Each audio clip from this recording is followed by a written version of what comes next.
Gloria a Dios, bienvenido a su programa Palabra y Profecía. La gracia y la misericordia de Dios sea con todos ustedes. Le habla el pastor Edgardo Hernández. ¡Qué bendición! ¡Qué bendición! Seguimos con la segunda parte del programa que lleva el título Enfrentando el fracaso. Vimos en primera instancia a hombres como el rey David, como el profeta Elías. Vimos la definición de qué significa fracaso, que viene del italiano, del verbo italiano fracasare, que quiere decir estrellarse, romperse. Y la Real Academia Española de la Lengua dice que es la caída o la ruina de algo con estrépito y rompimiento. Eso quiere decir fracaso, frustración, resultados adversos, que las cosas no se dan. Eso es lo que quiere decir la palabra fracaso. Vimos también una base bíblica que dice el apóstol Pablo, allá le decía a Timoteo, su siervo, en 2 Timoteo 4:7, he peleado la buena batalla, he acabado la carrera, he guardado la fe. Y era una voz de aliento para que Timoteo aprendiera a enfrentar el fracaso. Vimos ejemplos del rey David. El rey David tuvo dos grandes fracasos.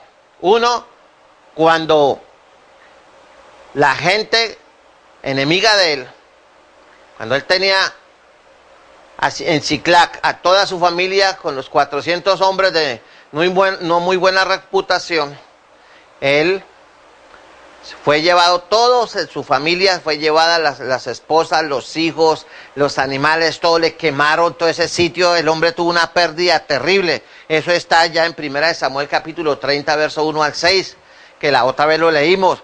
Y vemos que el pueblo estuvo en amargura y lloraron, y después se levantaron enojadísimos y hablaban de apedrearlo, pues todo el pueblo estaba en amargura de alma.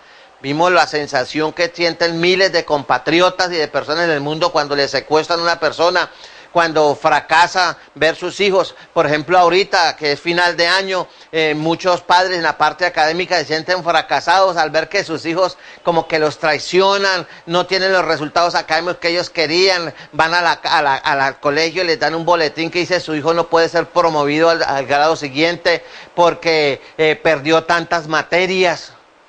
Y eso es un golpe bajo para uno sí le duele. Y yo quiero que los muchachos reflexionen al respecto, la cantidad de dinero que invirtieron sus padres para con ustedes. Cada hijo se come un promedio entre 4 a 5 millones de pesos en solo alimentación. En sola alimentación, haga cuentas cuánto vale el arriendo de una pieza, de la luz, el agua, el teléfono, el gas, el algo que se le da. Incluso hay padres que le dan hasta para que salgan con la novia o con el novio y todo eso y pagan con un resultado adverso. Académicamente fracasaron, perdieron el año. Eso es una puñalada, eso es algo dolorosísimo. Ahora, ¿cuánto sufrirá una madre que ve a su hijo perdido en el alcohol, en la droga, en la prostitución, en la vida homosexual, llevando una vida de que ella sabe que su hijo se está destruyendo, que su hija se está destruyendo? En el programa pasado hablé de una chica brasilera que la tengo en el Facebook, que escribió una carta antes de morir, una carta dirigida a todos los jóvenes que les gusta la rumba, que consumen marihuana, que les gusta el traguito, que se la pasa en la vida chévere, cómo esto la llevó a destrucción. Y como muchos dicen, eso fue a ella, pero no a mí. Nosotros no queremos aprender en cabeza ajena. Y dice el refrán de la abuelita, el que no oye consejos no llega viejo. Y en la vida, mi querida persona, mi querido televidente, hay dos maneras de aprender, especialmente para los jóvenes. ¿Se aprende a las buenas o se aprende a las malas? Usted escoge cómo quiere que lo trate la vida. Usted, ¿cómo quiere aprender? A los pies de su papá, de su mamá amoroso, quizás no llenan sus expectativas, no son el padre o la madre que usted esperaba, pero ellas hacen lo mejor para usted y quieren lo mejor para usted.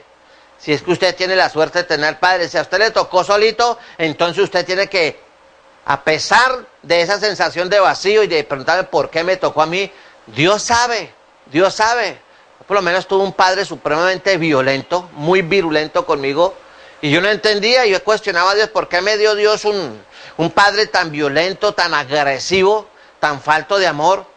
Y hoy que soy en el ministerio, ya después de 35, 37 años de ministerio, Ya entendí claramente hace muchos años el propósito de Dios. Dios me estaba formando desde pequeño en esa escuela de la violencia intrafamiliar. No es que Dios esté de acuerdo con la violencia intrafamiliar. No, no justifica. Pero Dios permitió eso y usó ese mal que yo recibí, esa destrucción, esas agresiones que yo recibí, ¿para qué? Para usarlas en el ministerio. Y he tratado con cientos de personas en diferentes partes del país agredidas, y he tratado con muchas personas al margen de la ley, personas muy violentas que se han levantado, que viven de la violencia y con la violencia, y Dios me ha llevado a trabajar, a meterme en grupos, a evangelizarlos, a servirles, a llevar una luz de esperanza a gente de la izquierda, a gente de la derecha, a tipos que nadie se atreve a hablarles. ¿Por qué? Entonces Dios obra. Pero tarde o temprano usted, y como me ha pasado a mí, tenemos que experimentar, pasar por la escuela del fracaso. Y lo primero que tenemos que aprender en el fracaso es, primero, reconocerlo. Segundo, debemos pedirle a Dios perdón, porque fracasamos. Estamos hablando de siervos de Dios, no estamos hablando de gente para el mundo, sino para gente de Dios. Ahora, 1 Juan 1:9 dice: si confesamos nuestros pecados, Él es fiel y justo para perdonar nuestros pecados y limpiarnos de toda maldad. David se arrepintió. Josué investigó cuál fue el fracaso en Ai y le pidió perdón a Dios. Le pidieron perdón a Dios. Él y el pueblo se arrepintieron. Allá está Josué capítulo 7. Elías se arrepintió, admitió que no eran sus mejores tiempos, que su crisis que le dio después de que Jezabel lo amenazó, lo hizo correr 120 kilómetros y después el Señor lo hizo regresar. O sea, experimentó el fracaso y dijo: Señor, mátame, ya no quiero vivir.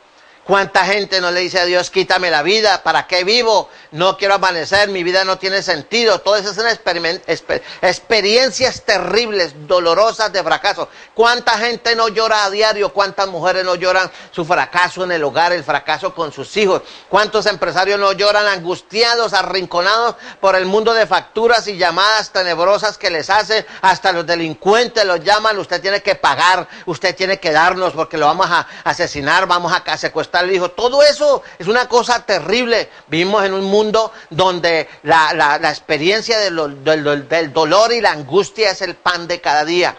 Pero hay un Dios restaurador, hay un Dios de esperanza, hay un Dios que perdona, hay un Dios que levanta, hay un Dios que rescata, hay un Dios que tiene el poder para cambiar tu situación de fracaso a una situación de paz, de bienestar y aún hasta de éxito.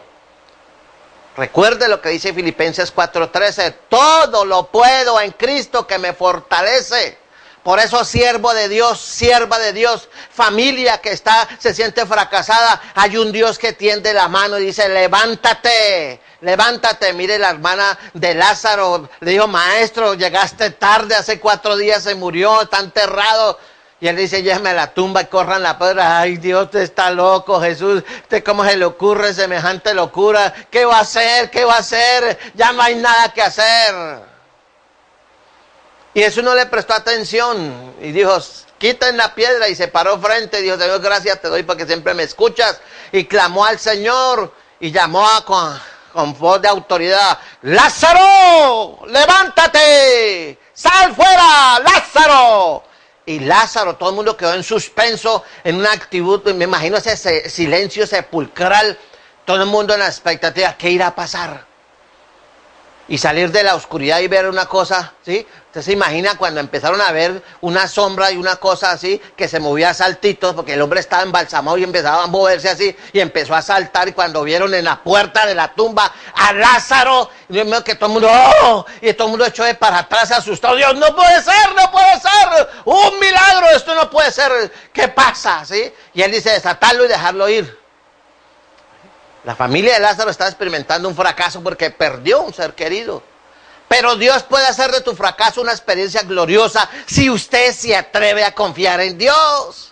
Por eso, mi amigo, siervo de Dios, curtido en 1000 batallas, que hoy se siente cansado, abatido, arrinconado, frustrado, ¿sí? En opresión por el enemigo, por la obra de Dios, que siente usted que no tiene fuerzas. La palabra dice: clama a mí, yo te responderé. No he visto justo desamparado, ni su descendencia que mendigue pan. Hay un Dios que quiere levantarte, pero empieza por reconocer tu pecado y tu fracaso. Ahora, Pablo, en Romanos capítulo 7, señaló que tuvo una gran batalla en la carne. Pero él fue capaz de ganar esa batalla. Dice, miserable de mí, lo que yo quiero hacer no lo hago y lo que no quiero hacer eso hago. Entonces el arrepentimiento de obras muertas está en Romanos capítulo 8, en Hebreos capítulo 6, verso 1. Entonces, primer paso, reconocer el fracaso. Segundo, arrepentirse, pedirle perdón a Dios. Tercer paso, hay que restablecer la fuerza espiritual. Hoy en día hay miles de cristianos que saben que han fracasado, pero no saben cómo levantarse. Pídanle perdón a Dios. No se preocupe del dedo señalador, de la lengua procasa y viperina que lo acusa, que lo ha puesto a usted por el piso y han trapeado con usted y han dicho usted no vale nada. ¿Quién dijo? Si hay alguien que sabe de eso, soy este hombre que le habla. A mí hubo líderes hace muchísimos años que se pararon al frente de mí y me dijo, ¿usted quién es, Edgardo? Me decían, ¿usted quién es para que predique el evangelio? Usted no tiene derecho de predicar el evangelio. ¿Quién lo llamó? ¿Quién lo puso en el ministerio? Y yo les dije, aunque no les guste, aunque les duela, a mí me llamó el Señor y a Él me debo. Y amanecerá y veremos quién permanece más en el ministerio. Y hoy este hombre, para la gloria de Dios lo digo, tengo ya casi 37 años de estar predicando el evangelio como pastor, como evangelista. Y aquí estoy, con la frente en alto. He tenido mis batallas, he tenido mis fracasos, pero nunca puede nadie decir en ninguna parte, ese pastor me quitó, o ese pastor cayó con fulano o con fulano. Nunca nadie puede decirse, ese pastor abusó de esto, de aquello. Nada. Más bien dicen, ese pastor es radical, ese pastor es duro con la palabra, ese pastor no tiene pelos en la lengua. Pero aún así uno experimenta el fracaso, pero Dios, hoy le estoy dando, llamémosle la fórmula para que usted se levante. Primero, reconozca su fracaso. Segundo, arrepiéntase, pídale perdón a Dios. Tercero, levántese espiritualmente. Cuando un ejército, cuando una milicia tiene un fracaso militar, ellos se reagrupan. Ellos toman su tiempo, ¿para qué? Para volver a planear la estrategia y mirar cómo van a hacer para salir adelante y conquistar sus objetivos y no quedarse en la derrota. Ellos toman acciones correctivas. Ellos se fortalecen, se animan. ¿Para qué? Para salir adelante. Entonces, cuando usted experimente el fracaso en la guerra espiritual, usted debe restablecer su fuerza espiritual. ¿Qué hizo Josué? Esperó delante del Señor en oración para recobrar fortaleza espiritual. Entonces, usted no puede, lo que pasa con muchos líderes que caen moralmente, no aceptan disciplina, no se sujetan, se van para otra misión o simplemente abren su propia iglesia y dicen yo me sujeto a Dios, pero no se restablecen. Creen que con una oración así sencilla, sin estar sujetos a Dios, sin esperar el tiempo para recobrar las fuerzas, restaurarse, para levantarse. Entonces, mire lo que dice Josué capítulo 7, que lo voy a leer para que usted entienda. En Josué capítulo 7, del verso 6 al 15, dice, entonces Josué rompió sus vestidos y se postró en tierra sobre su rostro delante del arca de Jehová hasta caer la tarde. Sí, se tomó su tiempo. Esta acción parece fue por la mañana.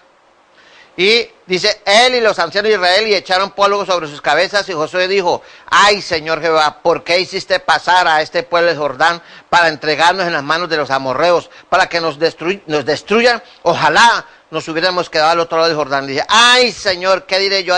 Que Israel ha vuelto la espalda delante de sus enemigos, porque los cananeos y todos los moradores de la tierra oirán y nos rodearán y borrarán nuestro nombre de sobre la tierra. Entonces, ¿qué harás tú a tu gran nombre? Dice, vemos ahí.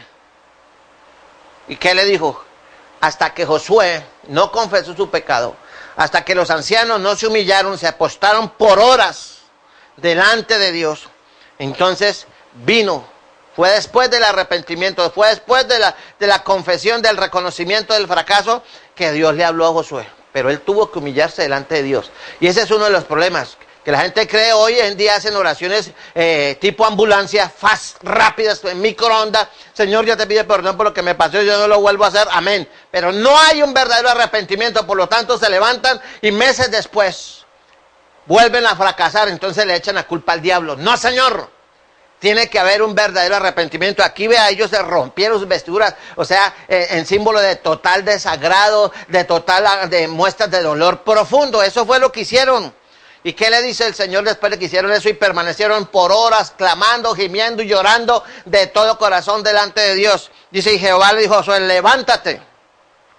¿Por qué te postras así sobre tu rostro? Dice, Israel ha pecado y aún ha quebrantado mi pacto que yo les mandé. Y también ha tomado del anatema y hasta han hurtado, han mentido y lo han guardado entre sus enseres. Hay pecado oculto. Eso pasa en las iglesias, hay pecado oculto. Eso pasa en las familias, hay pecado oculto. Se tapan los unos con los otros y después dicen, ¿por qué no prosperamos? ¿Por qué nos va mal? ¿Por qué la iglesia no crece? ¿Por qué la familia no prospera? ¿Por qué estamos tan arruinados espiritualmente? ¿Por qué en la casa nos cayó como la ruina del sal? Nosotros pedimos oración y nada. Pero mientras usted no se arrepienta, mientras usted no reconozca su pecado, mientras usted no haga eso, entonces usted no puede levantarse y seguir sirviéndole a Dios o pretender servirle a Dios haciéndose el de las gafas como que aquí no pasó nada. No, señor. Usted engaña a Raimundo y todo el mundo y puede tener su película arreglada, pero a Dios no le engaña, porque Dios sabe, hay pecado oculto. Han tomado anatema, han hurtado, han mentido y aún, dice, y aún lo han guardado entre sus enseres. Mantienen el pecado oculto. ¿Cómo quieren que Dios los use y los respalde en el ministerio? ¿Cómo quieren tener familias de éxito delante de Dios? Si en la casa hay pecado. ¿Qué más dice? Por esto los hijos de Israel no podrán hacer frente a sus enemigos. Cuando hay pecado oculto, cuando mantenemos nuestra vida cristiana con mentiras y tenemos una fachada y cortinas de humo y aparentemente somos los grandes hombres, las grandes siervas de Dios, pero en la casa o en la iglesia mantenemos el pecado, no podremos hacerle frente a Satanás, a los enemigos de la obra de Dios. Allí está. Por esto los hijos de Israel no podrán hacer frente a sus enemigos, sino que delante de sus enemigos volverán la espalda, por cuanto han venido a hacer que anatema.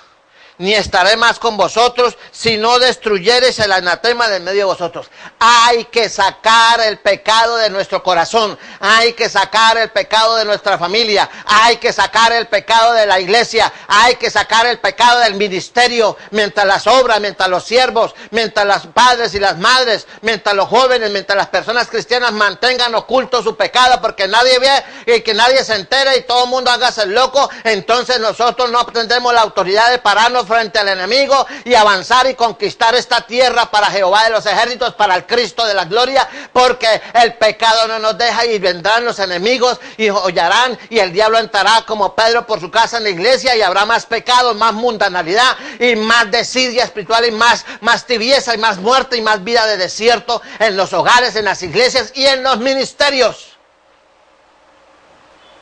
Dios es claro, es levántate, lo que le dice el Señor. Levántate, le dijo. Verso 13 de Josué 7. Levántate, santifica al pueblo y di, santificaos para mañana, porque Jehová el Dios de Israel dice así, anatema hay en medio de ti, Israel. No podrás hacer frente a tus enemigos hasta que hayáis quitado el anatema que está en medio de vosotros. El éxito en el ministerio no está en tener multitudes. Si Dios les da gloria a Dios, pero el éxito está en la integridad, en la fidelidad, en guardarse santo para Dios, porque somos vasos de honra para Dios. Pero mientras los ministerios, mientras las iglesias, mientras las familias que desean ser cristianas vayan allá, un anatema que hay hoy en día en los hogares cristianos y en muchas iglesias, los pastores se van hasta con sus grupos, se van a los teatros a sentarse en las sinagogas de Satanás, en lugares llenos de demonios, de opresión, donde todos los días se exhiben películas de toda clase, y allá va el pueblo de Dios que tiene el Espíritu Santo a sentarse en la silla de escarnecedores. Por eso los cultos son tibios, son fríos, son aburridos. Entonces los hemos reemplazado la presencia del Espíritu Santo con espectáculos, con mucha música, con muchos gritos. Gritos de júbilo. ¿Cuántos saltan para la gloria de Dios? ¿Cuántos están contentos? Aleluya. Puras mentiras. Mientras el pueblo, hasta que hayas quitado el anatema en medio de vosotros. Cristo está que viene. Y hay mucho anatema en el pueblo de Dios, dice. Os acercaréis pues mañana por vuestras tribus, y la tribu que Jehová la tomare se acercará por sus familiares, y la familia que Jehová tomare se acercará por su casa, y la casa que Jehová tomare se acercará por los varones. Y el que fuere sorprendido en el anatema será quemado. Y el que lo tiene por cuanto ha quebrantado el pacto de Jehová y ha cometido maldad en Israel. ¿Yo? Con Dios no se juega. Usted tiene que ser serio con Dios. Este es un llamado a la reflexión. Hoy hay falta, mucha presencia de Dios en las iglesias. Mucha emoción, mucho grito. Pero realmente no hay lo que se necesita, la presencia del Espíritu Santo. ¿Por qué? Por causa del pecado hay anatema, alcahueteamos, no desnudamos. Y allí está. Seguimos en el ministerio, seguimos haciendo la obra de Dios sin quitar el anatema. Entonces, ¿qué hacemos? ¿Qué hace el Señor? Permite que el enemigo se enseñoree y venga más fracaso.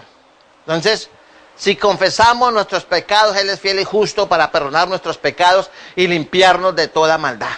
Hay que restablecerse espiritualmente.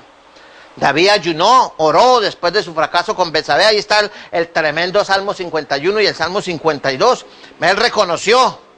Él cobró ánimo en el Señor cuando el fracaso de Siclag, que se llevaron todos, las mujeres, los hijos, todo lo que no se que llevaron, lo quemaron. Y Dios le restauró, pero hasta que él buscó a Dios y se arrepintió y reconoció, entonces vino la fortaleza y vino la victoria de parte de Dios, que eso es lo que le hace falta a mucho cristiano, a mucho ministerio y a mucha iglesia. Entonces, esto es para pensarlo. Ahora, mientras usted mantenga pecado o anatema en su vida y lo tenga tapado, vea, Pablo escribió algo sobre el fracaso y está en Romanos capítulo 8 verso 35 hasta el 39. Dice: ¿quién nos separará del amor de Cristo? Tribulación, angustia, persecución, hambre, desnudez, peligro o espada. Antes en todas estas cosas somos más que vencedores. ¿Por qué Pablo hablaba así? Porque él era íntegro y cada vez que se equivocó, cada vez que sintió el fracaso, reconoció, pidió perdón, se restauró espiritualmente y siguió haciendo la obra de Dios. Eso es lo que usted tiene que hacer. Dice: por medio de aquel que nos amó, por lo cual estoy seguro que ni la muerte, ni la vida, ni los ángeles, ni principados, ni potestades, ni lo presente, ni lo porvenir, ni lo alto, ni lo profundo, ni ninguna otra cosa creada nos podrá separar del amor de Dios que es en Cristo Jesús, Señor nuestro. Romanos 8, 35 al 39. Por eso, mi amigo, ¿cómo se restablece la fuerza espiritual? Entonces, primero, reconoce el pecado, arrepiéntese y empieza a buscar de Dios. Hay que leer la palabra de Dios. Si hay que pasar tiempo en ayuno y oración, hágalo. Incorpore a su vida los tiempos de los principios de ayuno y oración que hoy se han perdido mucho en las iglesias. La gente no quiere ayunar. Allá hay iglesias que ayunan, por ejemplo, los sábados, que quieren dar el tiempo de ayuno. Empiezan a las 8, otros empiezan a las 9 y a las 12 ya se van. Pues eso no puede ser así. Entonces, usted tiene que aprender a enfrentar al enemigo, a reprender al diablo, pero a través de la oración y el ayuno usted puede hacer eso. Ahora, pídele a Dios que le revele, si usted no sabe por qué el fracaso, pídele a Dios que le revele en oración y ayuno qué es lo que está pasando con su vida. Revise sus estrategias de caminar cristiano. Pídele a Dios que le dé fuerzas nuevas espiritualmente, pero eso es clamando a Dios, pasando tiempo. Ahora, otra cosa que tiene que hacer, también descanse físicamente, porque el hombre está compuesto de cuerpo, alma y espíritu. Entonces, cuando su cuerpo usted está cansado, demasiado, le ha exigido a su cuerpo mucho trabajo, usted está exhausto, el cuerpo le dice ya. Entonces el enemigo toma ventajas por ese lado y afectar su alma y su espíritu. Entonces todo tiene su tiempo. Ahora, Ya después de que usted se restaure, ahora sí usted puede regresar a la batalla. Y no escuche frases como estas del diablo. Es mejor que te rindas. Todos han perdido la confianza en usted. ¿Quién le va a creer? ¿Quién dijo? Usted ya no vale nada. A Dios no le importa tu vida si no te hubiera ayudado hace rato. Todo eso le dice el diablo a muchos siervos para que no regresen a servir a la obra de Dios. Ahora, nunca vas a ser capaz de hacer las cosas como un verdadero cristiano. Usted es un fracasado. Usted no sirve para nada. Todas esas cosas le siembra el diablo en la cabeza. Por eso usted necesita leer la palabra de Dios. Lea la palabra de Dios. Yo espero que este tema de el fracaso espiritual le haya servido a usted. Si necesita ayuda, como siempre, llámeme. 603-0702 o al teléfono celular que aparece allá en la pantalla. Que Dios le guarde, que Dios le bendiga. Un placer y una bendición estar con ustedes. Bendiciones.